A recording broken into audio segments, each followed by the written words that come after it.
Today's analysis, thanks for the follow, appreciate that. Today's analysis is about Matt Smith, but username Matty928. Excuse me, this is subscriber game analysis. And who is Matt Smith? Matt Smith been around the stream a very long time, supports the stream, good friend, and also he's a student. He's a student of the Jedi here. So we have lessons and we talk about things, of course, and as he grows as a better player and he goes through the ranks of the Jedi Mastery here in Jedi School. That's who Matt Smith is. So shout out to Matt. He's in the chat right now. So big supporter of the stream, of course, as always. And we went over a game and we was like, this is the best game he's ever played in life. And now, of course, it was just nice because of how he fell here. He was like, you know what? This is a retiree game. This game right here basically was saying I can retire from chess after this game. Now, Matt is about 1,600, I would say, probably 1,1700 playing strength, but I think the ratings here are like 1,500. So let's check this out. He plays with the black pieces. Here we go, guys. Here we go. D4 is on the board. Now, we've been watching some stuff here. Usually, I'm about to make Canty famous. So this is what happens. So usually, he was going with E6 a lot, which you can do French-wise. French kind of stuff. And then shout out to Simon Williams, the Ginger GM. Big fan of him as well. Also have videos on YouTube about games I played him. But he's a big fan of mine, actually. Some of the stuff I even play is just based off of some of his teachings. So D4, F5. Here we go. Spicy chess, like he says, right? This is some Simon Williams stuff. The Dutch, which I actually been looking at myself lately too. I highly recommend, actually, if you do looking for an alternative to D4 besides King's Indian, Nimzo Indian, anything, everything Indian, you can actually do something like the Dutch, which is F5. F5 is different. It's aggressive. And also, if you know what the Grand Prix is, which I'm actually going to play some of that today on the stream, but the Grand Prix is this is the reverse Grand Prix. The Grand Prix is very aggressive, very attacking, sharp stuff, and also you can get these kind of positions this way too. There's a lot of Dutches you can play. You can play a Stonewall variation like Carlsen and GMs play because it's just the most solid, hard to break kind of thing, or you can do like the classical kind of Dutch, and then you also have the Leningrad Dutch, which is the Bishop G7 version of it, which I was a big fan of myself because I like bishops on G7 due to the dragons and the King's Indian defenses. So Knight f6 is, I mean, this is the classical stuff. So here we go. Knight f3, he's following book order, e6, right? Bishop f4, okay? This is fine stuff as white plays here. Now, classical Dutch defense, we go knight to f6. h3 is played on the board. Bishop e7. Easy. You castle very quickly. Was this a time game? Yes. Matt, how much time was this? I forgot. 10, 15? I don't remember. I think it was 10.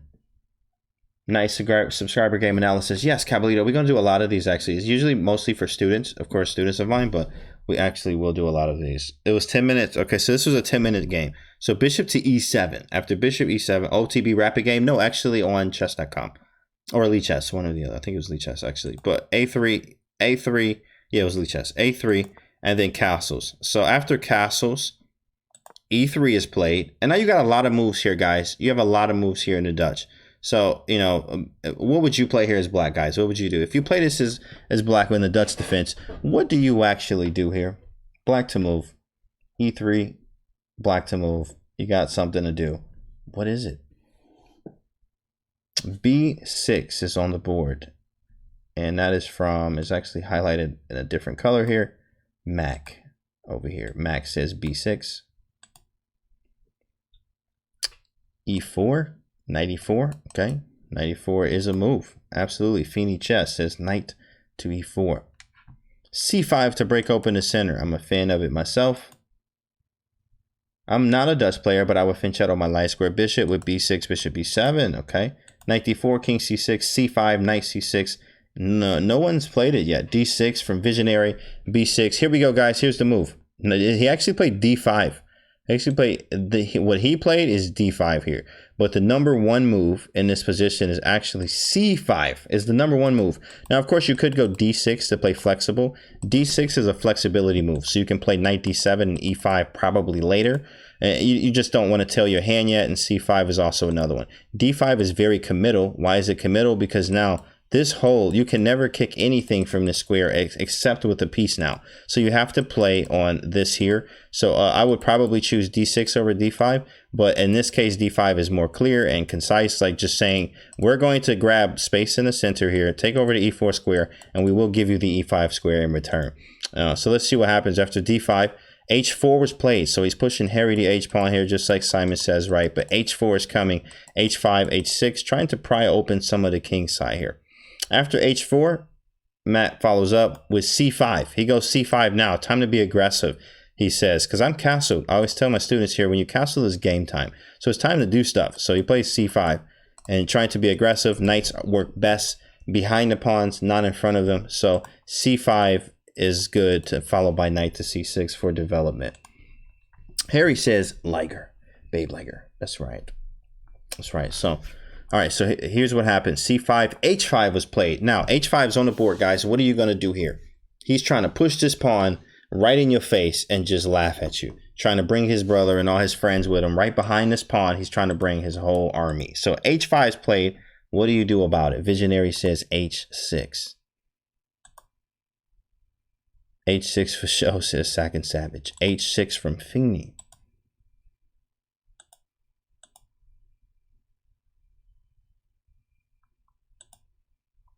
c4 from Mac.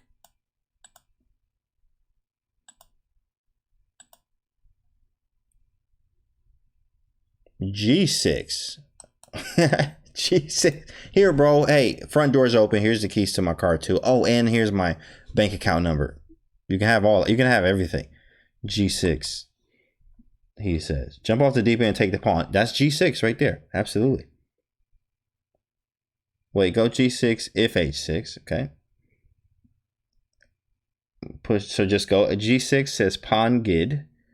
I think pawn gid got it right. Pawn gid got it right on the nose here, guys. What you're supposed to do in this kind of position, the engine recommendations are knight c6, knight e4, and c takes d4. That's it. Nothing else. Why do we not? And I even in the lesson, when we had the lesson about this game, we was talking about it, and I was saying that you don't have to worry about this unless there's something else. Like white only has this pawn here. Nothing really else is working. He doesn't have enough pieces coordinated on this side. So pawn gets said that, hey, what if you can ignore it? And if white pushes h6, you go g6. So you ignore the threat here. What if about queen e8? Well, queen e8 is saying in the Grand Prix, if you play the Grand Prix with colors reversed here, white will go queen to e1. They're doing this for a king side attack. Why would I attack on a king side if he's probably, I mean, unless you just want to jump off the deep end, you can be my guest. Absolutely. Of course, we got, you know, we send stretchers and we have your address on file. So this being said, like, you can castle. Absolutely. Just, hey, bro, you might as well resign right afterwards too, because I'm going to probably just destroy everything on this side of the board if I castle this way. So he has to, I mean, it's smart to castle this way because you've already played this all the way down here. It just doesn't make sense. The queen e8 is not a, you don't have to do this yet unless he's actually castling to this side of the board, which is a little bit different. Queen e8 baiting h6 was my idea. Queen e8, he's probably going to play h6 anyway, so you might as well just do something like knight c6, especially if he's pushing all the way through. You absolutely, like, you know, knight c6, I want him. I'm baiting you. I don't care. I can make any move, actually, to say, I don't care if you play h6. And it is correct, because if that happens, h6, you play g6, and now look at how solid this is. You needed this pawn to help break it up. The only way you can break this up now is going knight h4 and somehow, some way, sacking with another piece, not just the knight, and then push the pawn, but I can hide here. I'll even show you how that looks. I can go like queen here, and takes, check, and I'm out of the way. There's nothing, you can put the bishop here. I don't care. It does not work. I'm winning in every single line here. And everything wins for black. It just looks good, and looks are very deceiving in chess. So it just doesn't work. It does not work. So we don't have to worry about it. So after c5, h5 was played, and this is what he did. He played h6. Now, what's the problem with h6? Somebody in the chat, please tell me. Oh my goodness. The weakness of the last move is what they call this. Weakness of the last move. h6 is played. Queen a5, says Sack and Savage. Yeah, queen a5 in some cases could be right, just not now. It's not g6, says Amused Bystander. Funny. Knight h4 to g6. It weakens g6. Everybody's saying g6. That's correct. g6 is the problem here. And g7's weak. Yeah, I mean, it's not really, not too. It's only weak if you can get to the square. Now, g7, you can't really get here, and I can always play rook f7 to defend. Bishop f8, knight e8. I mean, g7 is defended for life.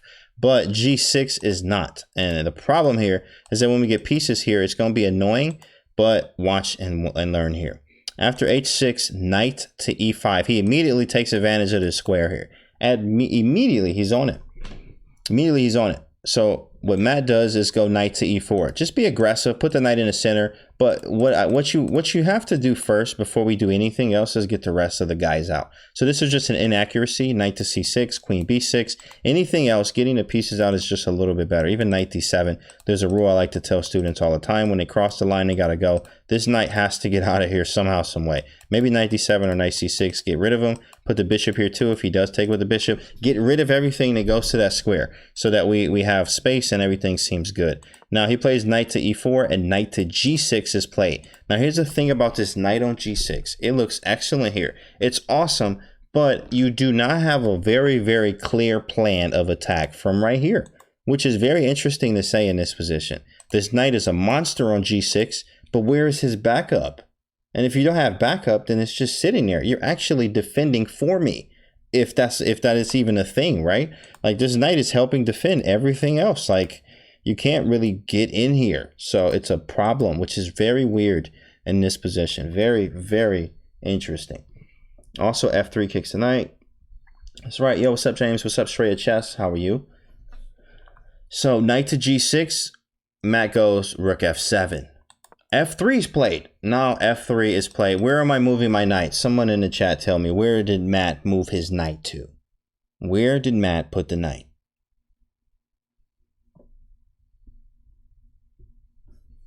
G3, elephants. G3 kappa. D6, G3. People really going knight G3 out here. They really doing knight G3. That's not a move. What is okay? What is your next move? After knight G3, I just gotta know, what are you going to do after I take the knight? Knight takes bishop takes G3. That was like 3 times in the chat. I was just kidding. Oh, I'm like, bro. Okay, that's like 3 times in the chat. What is this? I was just kidding. Well, that was a good one. Knight to c3. Okay. Jumping off the deep end. That could happen, D Price. That could happen. So what actually happened? Now, knight g5 is a secondary move from the engine, actually. Knight f6 is a move, and this is the first one. I would honestly probably go knight f6. Knight g5 just feels a little weird, but it is a move. Next move is enjoy your flight off the building. Enjoy your flight off the building. Well, thanks for the follow. Appreciate it. So, okay, knight to g5 is what he played. But I was saying in the lesson when we actually went over this, we in here, bro. That's right, we in here. If he ever gets his pawn back here, then you can go back to e4 again. You bring the knight right back into e4. Thanks for the follow. So you can always put the knight back on e4 if that ever happens, right? So. Okay, so what happened though, who's that? Follow Chuvligan. Thank you. Knight to c3 was played. And then Matt goes bishop d6. Here we go. Now it's about to, here come the fireworks, guys. This stuff about to get crazy. Knight e5. And now, watch this, guys. Watch this. What do you do as black? What are you going to do as black here? Somebody throw off some moves here, guys. Now, right now, everything's equal. Okay? Believe it or not, the engine says everything's equal. Everything. So let's see what happens. Knight a1, mate. Yeah. Right. Black to move. What do you do? Piece.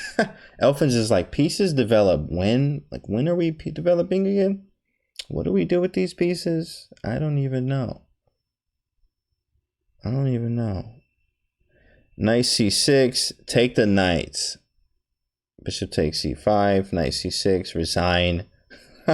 Bishop takes e5. What's up, Coyote? Welcome to the stream, bro. Bishop takes e5.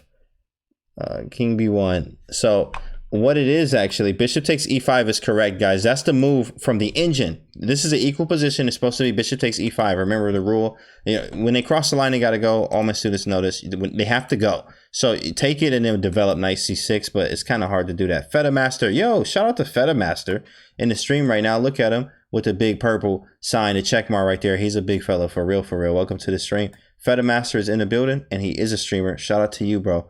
Thank you. Welcome to the stream. He pushing tight too. Real strong. Real strong. Good game. Good game stuff. White king in the center. So attack. C takes d4. Yep, you can absolutely do this as well. Thanks, bro. No problem. Feta Master, make sure you guys hit him with a follow.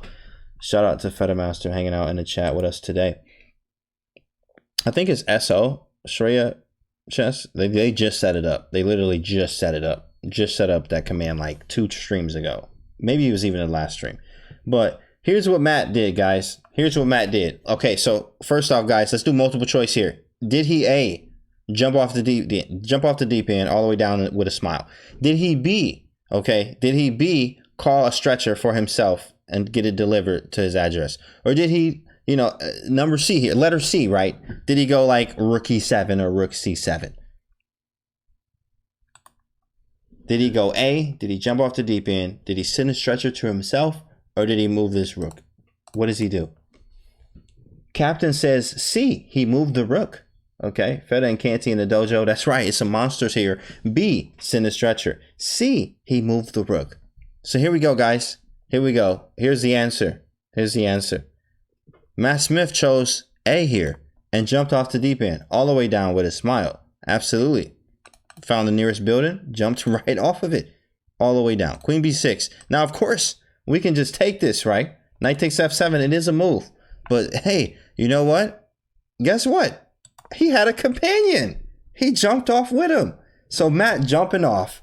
And then he looks as he's flying, falling from the sky. He did it too. It's like, wow, okay, cool. That's the kind of thing we doing here. It's that kind of game. So Queen B1's on the board. He didn't even take it. He like, oh, Matt, let me save you. And jumped right after him. Queen B1. So we still in the game here. We still in the game, okay? This is Matt. All right, so I know this was wild, but watch this. It's not over yet. We didn't even get to the good part. Queen of B1. Okay, Matt goes, knight C6. He's still falling. Still falling right now. Still falling. Knight to C6. And then what's funny is knight takes F7. Okay, he takes it. Knight takes F7. Now what's funny is this position is quite equal. Surprisingly, this position is quite equal. Because his king is in the center. And he's also wasted queen to b1 here. So the compensation that black has is my king's safe. And actually there's an open board. And casting queenside, you kind of casting right into stuff. So dark square operation, says Feta Master. Absolutely. Right? When you see a homeboy jumping off the skyscraper next to you, deep end, says elephant. Things will start really sharp. Yeah, wait till this jumped off the shallow end, says Christopher James. Right. This is about to get crazy. Like this game was so wild. This was so wild. So here, this is what happened, right? Okay, knight a4. He hit him with knight a4. You know, he went back queen d8. Okay, bishop takes. I take with the queen. D takes c5. And now Matt to move. What happens next, guys? Matt to move here. Matt's on the board. And he makes a move. What does he do? Queen of g3 from Mac. e5. Queen e5, I'm assuming he says. Queen of g3. G3 everywhere. They're going crazy. Canty's commentary on low-rate players is merciless. Queen of g3 check. Queen g3. Queen g3. They're going crazy with queen of g3. You are correct. He hit him with the move. Queen g3. And then he pulled out his lightsaber. Didn't turn it on yet, but he put it out. He pulled it out. Queen g3. Check. King e2. Okay. Then he's like, okay, the force is very strong here. The force is very strong. And he found a force move here. Put on the robe. Hold on. Let me see the robes in the chat. He put on the robe here. He put on a robe here. There and he made a move. Next, what do you do? What do you do? Black to move. D4. We got D4. We got D4. D4.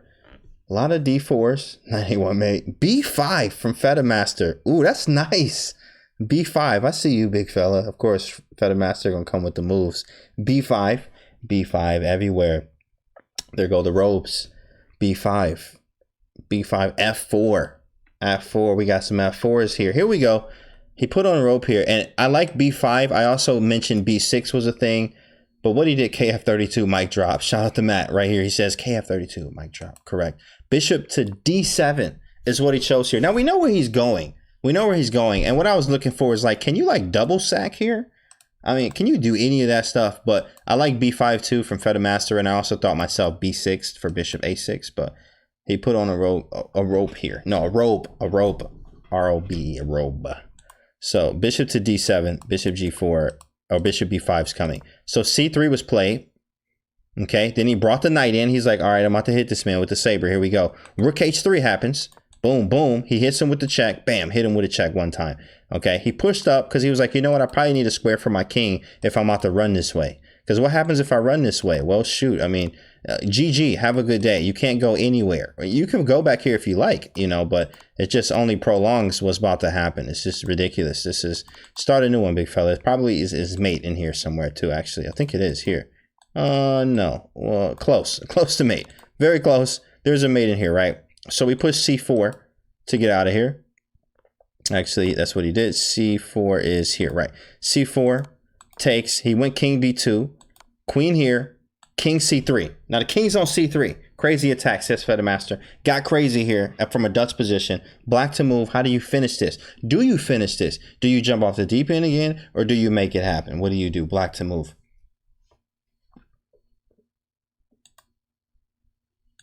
D4. Interesting, big fella. Interesting. Queen takes E4, meaning queen takes E3. Takes E3, says Erder. King B1, stalemate. Queen E3, B5. E3, queen takes E3. Correct. Queen takes E3, hit him with the check. King has one square to go to. King B4. Who can put it in the chat fast enough? Hurry up, hurry up. Black to move. What did he do here? What did he do? Matt jumped up, turned on the lightsaber, did two quick swifts left, right, and the man dropped.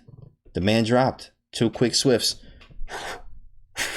And then he dropped. Knight to C6 is correct. But he did not play knight to C6. Shout out to the first person to put in chat was Zane. Zane found it first. A5. A5 mate. Oh my goodness. And the game was over. And Matt said that this was the greatest game he's ever played in his ever life. In his Jedi life. He was like, when I became a Jedi, this is the best game I've ever played. I can retire now. Not me? Oh, I thought A5 was you. Yeah, A5. Oh, nope, you're right. Sorry. Feeney Chess. Feeney Chess actually is correct. It was Feeney Chess. Pawn mate, A5. How many times do you ever get to do this? He also said that this was the first time he was able to do this, ever, right? That's cool, right? Mate with a pawn. Teleports behind you, A5, right? A5 drops my lightsaber, walks away. Call it back with the force. Wow.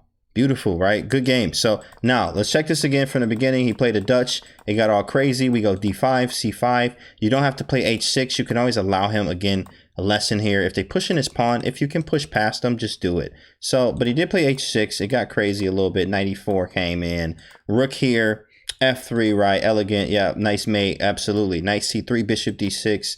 Knight E5, queen B6, he jumped off the deep end, and then luckily his boy came with him. He just like, you know what, I'm gonna go with you, bro. That looks fun, flying off the building. So knight to C6, takes. And then we get this wildness going. Then he's like, oh man, I left my front door open. Bishop D7, I'm eyeing him from the other side using the force. Knight E5, hit the man with a check. Hit him with another check. Oh my goodness, it's not over. Hit him with the lightsaber. Two quick swifts, and he dropped. Lightsaber dropped him. Good game. It's a good game, bro. That's why you fight too. And of course, this is a perfect example of what can happen in these Dutch type of positions. Because you're not used to these. This is not like a slow, methodical Nimzo Indian. Or with the King's Indian defense, it's like lock up both sides and still attack, which I love to do. And none of that. It's just Dutch. Don't know what's going to happen. Great game, says Fedemaster. Yeah, haven't played since I retired after that game. Matt Smith said, haven't played a game of chess since. Not one. Haven't played a game since, he says. That's it. And that's the end of the game there. Shout out to Matt Smith in the chat.